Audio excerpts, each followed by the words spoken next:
It is 11:37, just finished service. We just clocked in for a 60-hour work week, and today we're talking about my first full week out of training in a 3 Michelin star restaurant in France.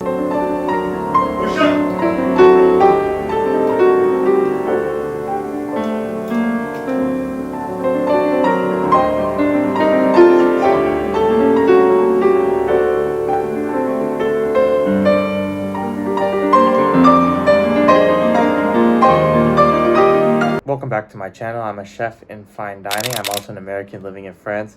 I hope to welcome anyone in fine dining or anyone who wants to learn from the life in a harsh kitchen. But today I actually report only good news. Yes, the work week is long, for sure. Yes, the work week is long, but I'm so happy.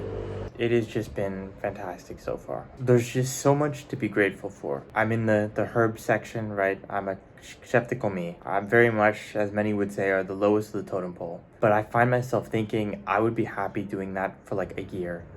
To see the seasonality and the products of France, it's just ridiculous. I often start my days in the garden, picking the herbs I need, literally. It's such a blessing and I feel so lucky. And I think that a lot of people complain in this situation, but I find myself amazed every day with the small details of the products here in France. It's just ridiculous. You have so much more appreciation for all the herbs you use when you pick them yourselves and when you're in contact with the actual farmers, as is very common in France. It blows my mind and it just brings me such deep appreciation. I have to cut in and out here every now and then for a motorcycle going by, so hang with me. I documented in the past week having foie gras for the first time. And I won't say I was missing out on too much. I loved it, but it gives me some context. Now I think about my liver creations and my more just chicken liver dishes that I'm going to try to highlight the ironness in chicken livers as opposed to foie gras, which is so smooth and clean. You know? That's what I think about foie gras anyways. Another special product of France. Working with these herbs, trying all these herbs, identifying herbs every single day that I haven't tried before, and like knowing, oh, that's the one on the side of the street I saw. It's really such a cool feeling. It's just awesome. Service was good. There were no problems for me. I just get my herbs set up on time and communicate with everyone, and it's okay. A lot of people to learn from and just taking notes at this point, especially from the gardener. So I'm happy about that. There's something very special about the part of France I'm in, and is that it's a very tropical climate actually. But the terrain is not available for monoculture or monocrops, insofar as if you want to grow tropical fruits and make a profit, you're not doing it in this part of France. So we get insane amount of local variety. It's something I don't even see in California. It's ridiculous. Ridiculous. Mangoes, cherimoya, guava, everything. And they're not used for monocrop. It's like every variety you could ever want. In such a plentiful agricultural region. I can't believe it. The terroir here shows, and it's, as I said, it's a blessing every day to see the beautiful culture and beautiful agriculture of this region. It blows my mind every day.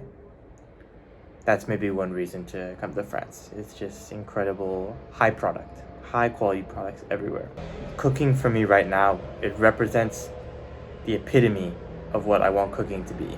Going outside, having a relationship with the world, picking your own herbs, touching and feeling these things, seeing where the dirt comes from.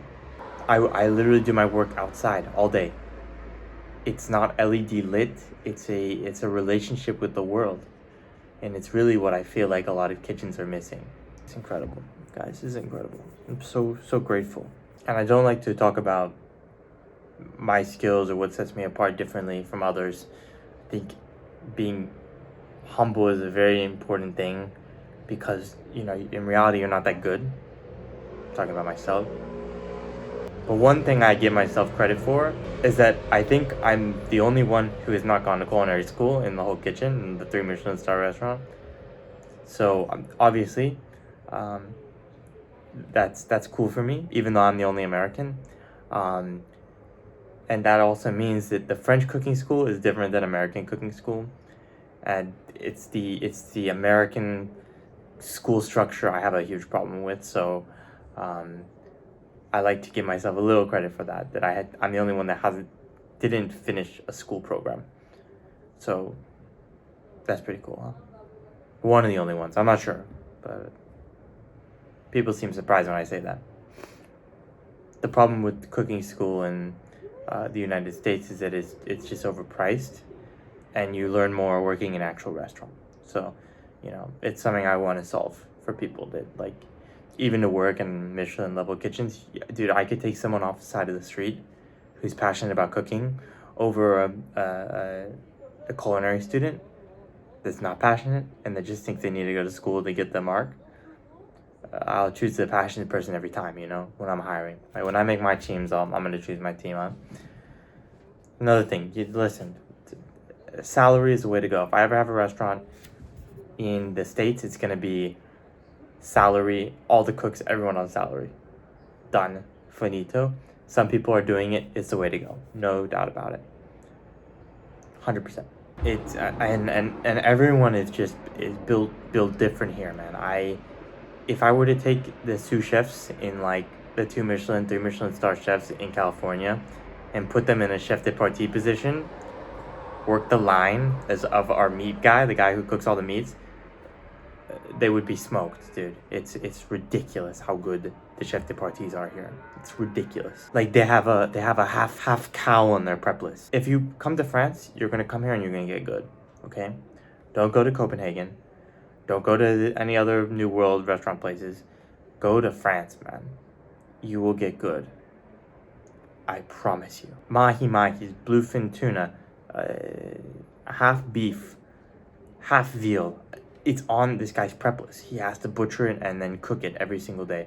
A whole pork loin, like a pork chop that he has to cook slowly over binkotan. Like, dude, next level. If you put the sous chefs from California in that guy's spot, they would be so lost. We're not cooking with water bath here, with some things when it matters, yes, but it's real cooking, man. It's real cooking. There's no way around it. Not to say I don't like sous vide every now and then, but like having cooks that knowledgeable is how you can receive anything from a purveyor and then put it on the menu that night. Oh, a farmer has a heritage whole pig ready. All right, give it to the meat guy. He's got it. Done. I get inspired every day by the people that are above me, the chef de parties, and I'm like, hey man, if I'm in your position in 2 to 3 years, bro, I'll be happy. It's just crazy. Another homage to tradition here is we only use Mavial pans. It's something I would never thought I would appreciate, the quality of pans, but I do. And then I'm like, all right, great. Let me get a little 10-inch bronze skillet, and it's $1,000. Quality is important for chefs, especially at this level, because you only want to work with the best, and usually when you work with the best, it's going to last you for a lifetime. Those Mavial pans can last for 100 years. So it's sturdy, it gets the job done, and it's consistent. Just doing it well in one time, and that's it. Anyway, should I spend $10,000 on my new kitchen set, guys? You let me know, okay? I was taking a look at parsley earlier today.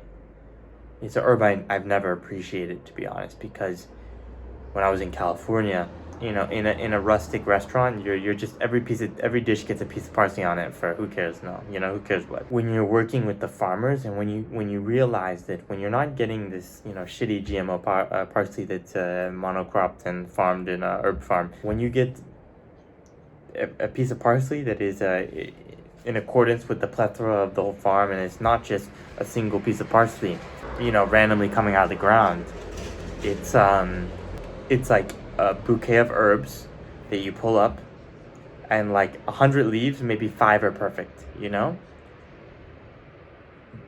and those 5 leaves you appreciate for garnish, right?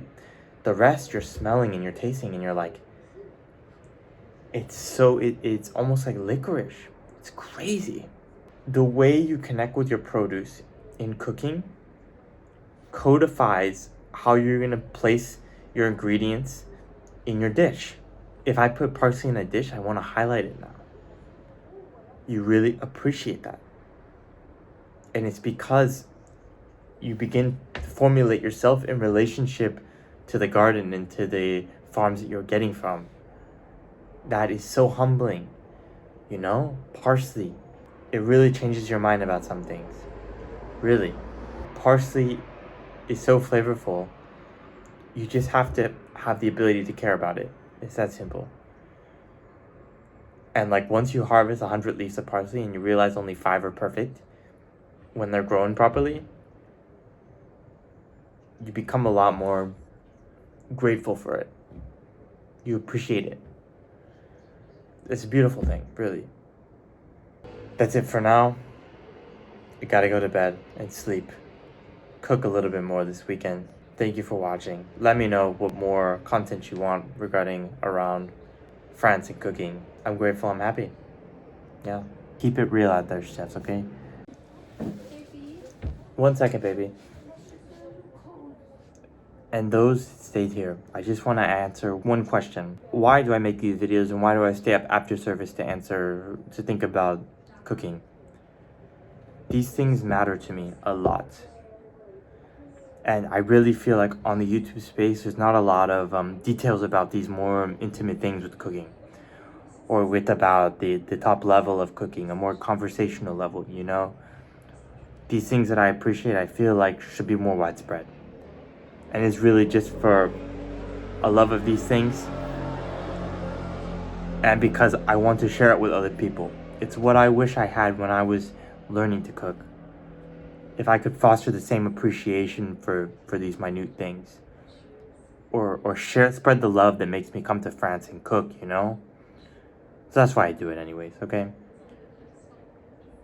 Really keep it real.